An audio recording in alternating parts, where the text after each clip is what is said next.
So my name is Dave Kryscynski. I'm a faculty member at Brigham Young University's Marriott School of Management. I'm a professor of strategy. We're writing, Mike Ulrich and I are writing an essay for this collection of essays on paradoxes and really about how HR is becoming a cultivator of paradoxes within the organization. So we see a number of paradoxes.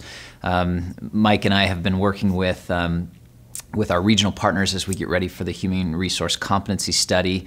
The next round of this study is round 7, starts in early 2015 when we start collecting data. In preparation for this study, we've met with our regional partners who represent HR all over the world. They've been conducting focus groups with HR professionals and business leaders for 3 to 4 months. They came together for a meeting and we heard their feedback on what was very important to them as we think about the next round of the study.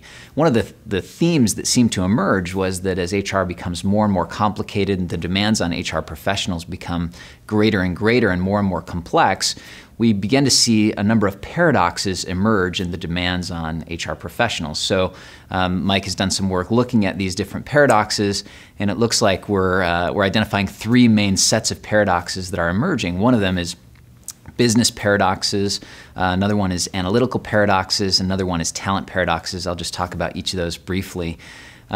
Business paradoxes for us, one example is dealing with the tension between stability and change. So for the last 25 years, we've recognized that HR professionals need to do a good job at managing change within the organization and helping the organization change effectively when needed.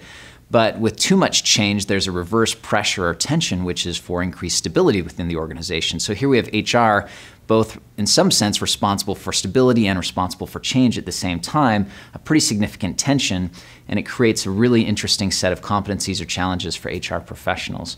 Analytical challenges or analytical paradoxes, we see some of these like the tension between qualitative and quantitative data, or the tension between structured and unstructured information out in the external environment. And so HR professionals have to somehow manage this very quantifiable data with unstructured data that you don't exactly know what to do with and how to manage it and bring those things together. And then the last set is talent paradoxes. We see a number of talent paradoxes like the challenge of sourcing global talent versus sourcing local talent. There's some very unique things about bringing in talent, training talent, preparing individuals for the local environment that can be in contrast to the challenges associated with bringing people in that have global skills and global abilities. So there's a number of these paradoxes that we're seeing as we listen to our global partners and as we hear the feedback from their focus groups. And we're trying to balance and manage those paradoxes and measure how those paradoxes are at play when it comes to the HR competencies of HR professionals.